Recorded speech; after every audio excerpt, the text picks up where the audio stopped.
Hi అండి, అందరికీ నమస్కారం. Welcome to my channel. ఇవాళ నేను కాకరకాయ పులుసుని ఈజీగా అండ్ టేస్టీగా ఎలా ప్రిపేర్ చేసుకోవాలో చూపించబోతున్నాను. దీనికోసం స్టవ్ పై కడాయి పెట్టుకొని 2 టేబుల్ స్పూన్ల ఆయిల్ వేసుకోవాలి. ఆయిల్ వేడయ్యాక ఆవాలు జీలకర్ర వేసుకొని చక్కగా వేయించుకోవాలండి.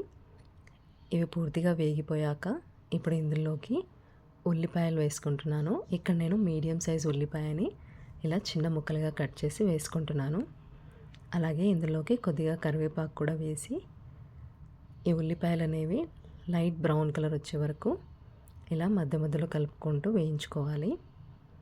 ఇప్పుడు ఇందులోకి కొద్దిగా పసుపు అలాగే రుచికి సరిపడా ఉప్పు వేసుకొని 1 నిమిషం పాటు వేయించుకుంటే మనకు ఈ ఉల్లిపాయలు అనేవి చక్కగా వేగిపోతాయి.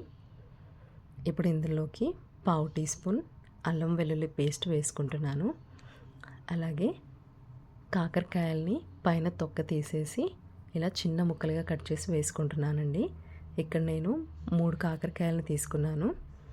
ఇలా లోపల గింజలు తీసేసి పైన తొక్క తీసేసి చిన్న ముక్కలుగా కట్ చేసి వేసుకుంటే సరిపోతుంది. ఇప్పుడు వీటన్నింటినీ చక్కగా కలిపేసుకొని ఒక 2 నిమిషాలు వేయించుకోవాలండి. ఇలా నేను చెప్పిన ప్రాసెస్లో మీరు ఒక్కసారి ఈ కాకరకాయ పులుసుని ట్రై చేసి చూడండి. టేస్ట్ చాలా బాగా వస్తుంది. అలాగే మీకు చేదు కూడా ఎక్కువగా తెలియదండి, చాలా లైట్గా ఉంటుంది. ఇప్పుడు ఇందులోకి రుచికి సరిపడా కారం వేసుకోవాలి. వీటన్నింటినీ చక్కగా కలిపేసుకోవాలి. ఇప్పుడు మనం ఇక్కడ చింతపండుని ముందుగానే నానబెట్టుకొని గుజ్జు తీసి పెట్టుకోవాలండి. ఇక్కడ నేను 1.5 కప్పు చింతపండు గుజ్జు తీసుకుంటున్నాను.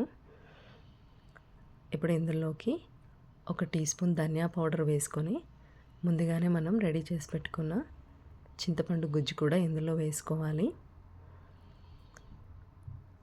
ఈ చింతపండు గుజ్జులో కాకరకాయలని చక్కగా ఉడికించుకోవాలండి. కాకరకాయలంతా ఉడికిపోయే వరకు మంటని లో టు మీడియం ఫ్లేమ్లో ఉంచుకొని మధ్య మధ్యలో కలుపుకుంటూ ఉడికించుకోవాలి.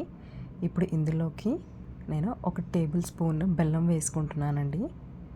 ఇలా బెల్లం వేసుకోవడం వల్ల మనకు కాకరకాయ పులుసు అనేది టేస్ట్ చాలా బాగుంటుంది. అలాగే చేదు కూడా కాస్త తగ్గుతుందన్నమాట. ఇప్పుడు ఇందులోకి 3 నుంచి 4 టేబుల్ స్పూన్ల పల్లీ పౌడర్ వేసుకుంటున్నాను. పల్లీ పౌడర్ కూడా వేసేసుకొని దీన్ని చక్కగా ఒక 2 నుంచి 3 నిమిషాలు ఉడికించుకుంటే కాకరకాయ పులుసు రెడీ అయిపోతుందండి. మీరు కూడా ఇంట్లో ట్రై చేసి ఎలా వచ్చిందో కామెంట్ చేయండి. నచ్చితే లైక్ చేయండి, షేర్ చేయండి, అలాగే ఛానల్ని సబ్స్క్రైబ్ చేయండి.